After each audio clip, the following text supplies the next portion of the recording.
Halo, halo, apa kabar? Senang sekali ini. Waduh, akhir pekan saya lihat Bung Rocky berbunga-bunga. Waduh, di sebelah kanan bunganya warna merah, tapi bukan merah hati ini. Merahnya merah agak soft itu. Sebelah kiri warnanya kuning. Aduh, dan latar belakangnya itu hijau banget ya. Di kejauhan sana kelihatannya sebenarnya secara samar ada gunung-gunung, ada bukit-bukit gitu ya. Sedang berbunga-bunga, Bung Rocky ya. Ya, saya berbunga-bunga karena menuju perubahan dan kita selalu gembira karena hal yang kita prediksi dari awal sedang berlangsung, yaitu ketegangan sosial berlanjut, inkonsistensi kebijakan, itu semua memang mesti terjadi karena itu panggilan alam. Ya, sunatullah. Ya. Ya, Bung apa ya, Bung Rocky yang di sebelah kanan Anda, kiri Anda itu apa? Kenapa warnanya jadi asosiatif begitu? Ini yang merah ini merah ini kita sebut aja bunga kegembiraan, karena kita melihat bayang-bayang perubahan sudah di depan itu. Yang ini namanya bunga hujan emas. Ya, emas Ya, orang ya. ini orang. Ini bunga dua-duanya tumbuh di Tatar Sunda. Tatar Sunda ya, dan semua yang di sini pasti bisa berbahasa Sunda. Ya, saya juga bisa mengerti orang lagi caci maki tuh pakai bahasa Sunda. Nah, jadi nu hiji koneng, nu itu berem. Nah, warna berem dan warna koneng. Betul. Di pengertian itu. Tapi ini warna bunga ya, bukan warna partai. Kalau warna partai cepat layu tuh. Iya. Dan kalau kita menggunakan bahasa Sunda sepotong-sepotong, jangan kemudian dipersoalkan juga ya, karena ini kita ngomongnya di forum formal setengah informal lah, gitu. Ya banyak hal yang mestinya kita damaikan dengan bahasa sebetulnya. Bahasa itu kan tempat kita untuk mengucapkan kegembiraan itu, bukan untuk ngamuk-ngamuk. Kalau kita mau tapi ada yang maka akibatnya kena amukan, itu bijak soal. Ya, ini memang serius dampak dari ucapan Arteria Dahlan soal bahasa Sunda itu. Kenapa? Karena kadang muncul selain tagar PDI tanpa Sunda tanpa PDIP, kemudian ada juga muncul baliho nih, bukan hanya di dunia maya, ada baliho yang mencoba Arteria musuh orang Sunda. Kan kita tahu bahwa Jawa Barat ini salah satu wilayah yang punya kantong suara yang sangat besar yang relatif tidak bisa dikuasai oleh PDIP, gitu. Beda dengan Jawa Tengah dan Jawa Timur ya, karena kan Jawa Barat ini kan dikenal sebagai swing voters gitu ya, selalu berganti-ganti para pemilihnya. Ini menunjukkan betapa dinamisnya cara berpikir orang Jawa Barat atau orang Sunda. Dan kalau dampaknya saya kira memang wajar kalau kemudian PDIP terutama Jawa Barat resah dengan apa yang terjadi saat ini. Ya karena antropologi bangsa ini secara politik memang didesain untuk beragam gitu. Karena itu kita punya Pancasila tuh. Jadi Pancasila itu karena kita beragam, kita perlu persatuan. Bukan demi persatuan maka keragaman itu hendak dihilangkan itu. Jadi itu intinya tuh. Dan mereka sebetulnya yang ada di Senayan terutama harus paham bahwa ya satu percakapan kecil itu bisa memicu politik identitas. Dan kita memang hidup di situ. Jadi bayangkan aja kalau kemungkinan untuk menghasilkan peradaban majemuk itu akhirnya terhalang hanya karena ketidakpahaman seseorang atau beberapa kelompok tentang asal-usul bangsa ini.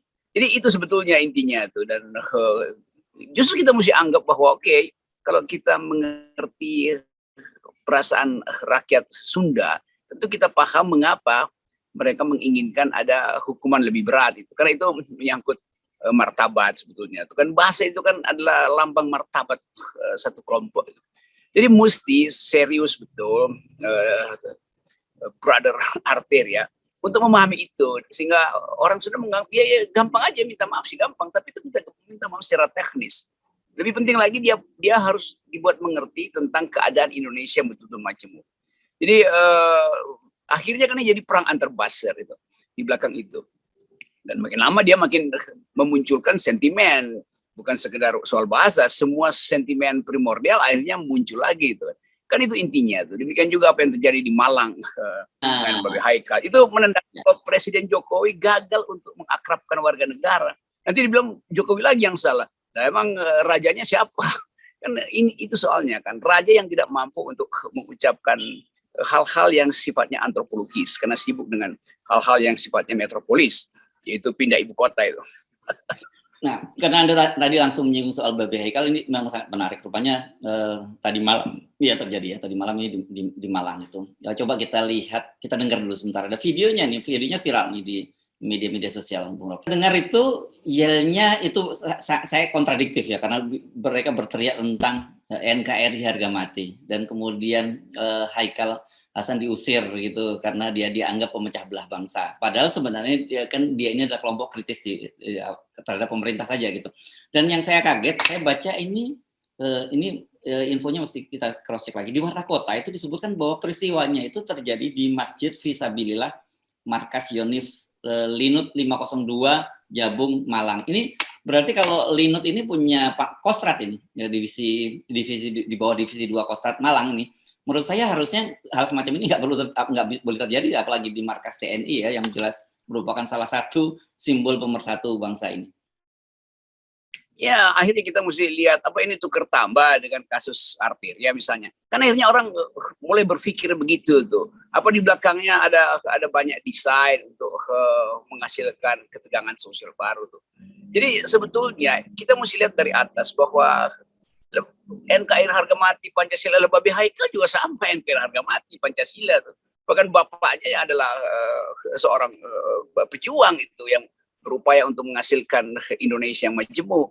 Jadi sebetulnya kepicikan-kepicikan ini adalah ya limpahan aja, limpahan dan memang menjadi limbah dari hasil pemilu kemarin yang memang nggak pernah selesai kan. Nah itu yang mestinya Pak Jokowi mengerti bahwa kalau bangsa ini nggak akrab, ngapain pindahin ibu kota? Jadi sebetulnya dia mesti bangun dulu yang disebut harmoni sosial, baru mikirin hal-hal yang bersifat pameran estetika, market ibu kota ini bagus. Iya, tapi yang bagus itu tidak dinikmati sebagai keakraban berwarga negara. Apalagi kalau itu betul ada di markas TNI itu. Dan kita tahu Malang itu kan kota yang semua angkatan ada di situ. Itu kota sebenarnya itu kota pertahanan karena didesain untuk menghalangi musuh tiba di situ, karena itu semua matra TNI ada di Malang gitu. Jadi sebetulnya itu mestinya baik-baik aja tuh, karena TNI kan bagian yang paling plural dari bangsa ini ya, tentara nasional Indonesia kita tuh. Jadi sekali lagi kita lihat latar belakang ini bisa kita anggap sebagai ada ketegangan yang makin membesar. Dan saya baca tuh buzzer istana tiba-tiba dengan nada yang agak sinis itu mulai memakai bahasa-bahasa yang kita udah kenal. Nah ini pentingnya buzzer juga dididik gitu, atau dipindahkan, atau mungkin Pak Jokowi mesti pindahkan dulu nih buzzer istana ke ibu kota tuh supaya ikut bangun infrastruktur di situ, daripada ngoceh-ngoceh di sosial media yang kemudian secara insinuasi membakar ulang emosi-emosi primordial. Kita penting mengingatkan sekali lagi bahwa apa yang terjadi di antara Arteria dengan etnis Sunda, apa yang terjadi di Malang, saya kira ini akan makin memperburuk situasi pembelahan yang terjadi. Padahal sebenarnya dalam situasi sekarang ini, itu kan pasti narasi yang kita bangun ketika krisis sedang di depan mata kita. Krisis ekonomi, krisis kepercayaan publik terhadap pemerintah, krisis legitimasi, itu harusnya narasi yang dibangun adalah narasi persatuan, bukan narasi malah memecah belah. Ya iya, kan itu sebetulnya tugas dari presiden adalah memperhatikan keretakan bangsa itu. Kalau retaknya bangunan ibu kota aja ya bisa lah itu diatasi itu secara teknis tuh.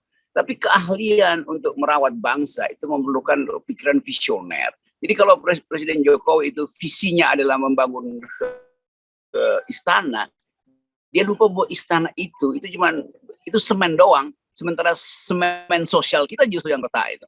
Penginginan kita melihat masyarakat yang akrab, relasi justru bertambah hanya karena ketidakmampuan pemerintah untuk mengambil kurikulum yang lebih humaniora itu. Dan itu sebetulnya gagal di bidang humaniora, tapi yang dipamerkan adalah ekonomi kita akan bertumbuh. Ibu kota kita akan jadi smart city. Lah people-nya itu nggak smart, hanya kebijakan negara itu yang stupid kan itu. Oke, itu catatan dari kita sebagai dari redaksi FNN bahwa apa yang terjadi di Senayan berkaitan dengan etnis Sunda, apa yang terjadi di Malang itu mesti menjawab perhatian sangat serius dari pemerintah. Jangan dianggap ini hanya soal sepele gitu, meskipun kesannya seperti sepele, tapi ini bukan soal sepele, ini soal yang sangat serius. Dan apalagi tadi ada betul, saya juga membaca kenapa justru jadi buzzer istana yang bekerja untuk menggoreng isu dari Babe Haikal ini. Nah, kemudian publik yang lain juga anggap apa ini pengalian isu gitu kan, selalu begitu. Ini selalu begitu yang muncul, pasti publik selalu mencurigai ada pengalian isu, dan ini saya bukan melihat dari sisi pengalian isunya, tapi adanya public distrust yang makin meluas. Ya, saya kira itu kondisi dari public distrust ini yang menyebabkan kita mudah terbakar itu. Dan sentimen-sentimen bekas itu akhirnya dimunculkan lagi. Bagaimana kalau siapa sih? Oh, dia 212 itu. Arteria siapa sih? Dia PDIP itu. Jadi konfrontasi di dalam semiotik politik itu yang mesti kita hindari sebetulnya.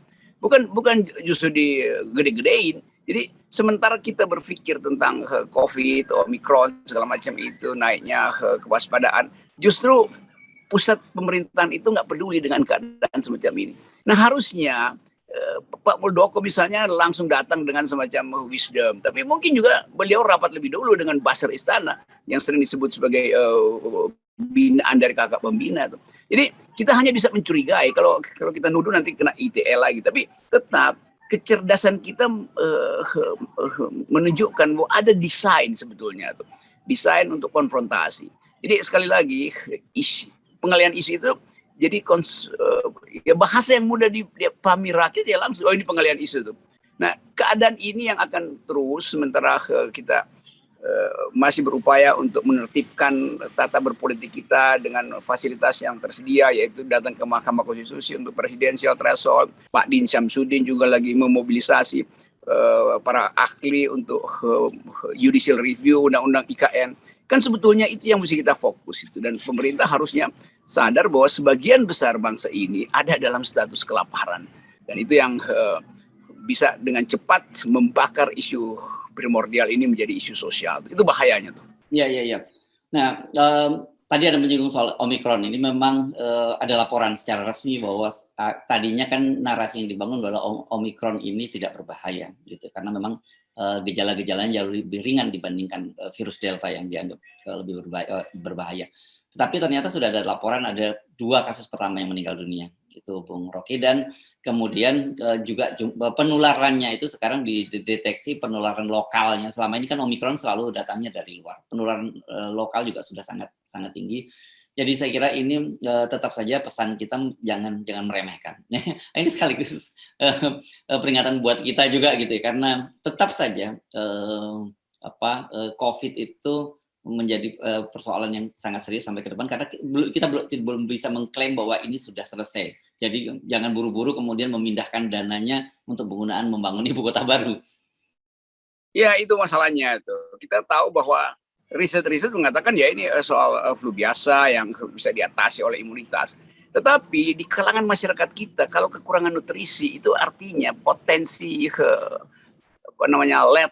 sifat letal dari virus itu bisa betul mematikan kan, karena daya tahan tubuh kita yang melemah gitu. Jadi sebetulnya itu yang kita sebut public policy harus berbasis pada social policy. Karena itu kebijakan kesehatan harus betul-betul dimaksimalkan sebelum kebijakan mercusuar seperti ibu kota kan. Kalau rakyat cukup gizi itu dia tahan terhadap Omikron. Dan itu sebetulnya, apalagi kalau akumulasinya berlebih sehingga siapapun bisa terkena begitu daya tahannya menurun. Jadi sebetulnya pesan dari Omikron adalah, hai bangsa Indonesia, pemimpinnya, tolong kasih nutrisi yang bagus pada rakyatmu supaya kami Omikron itu mudah dilemahkan. Jadi itu sebetulnya intinya. Dan kita ingin agar supaya Presiden Jokowi tahu itu, bahwa dia lagi diminta oleh Omikron untuk jangan pindah ibu kota.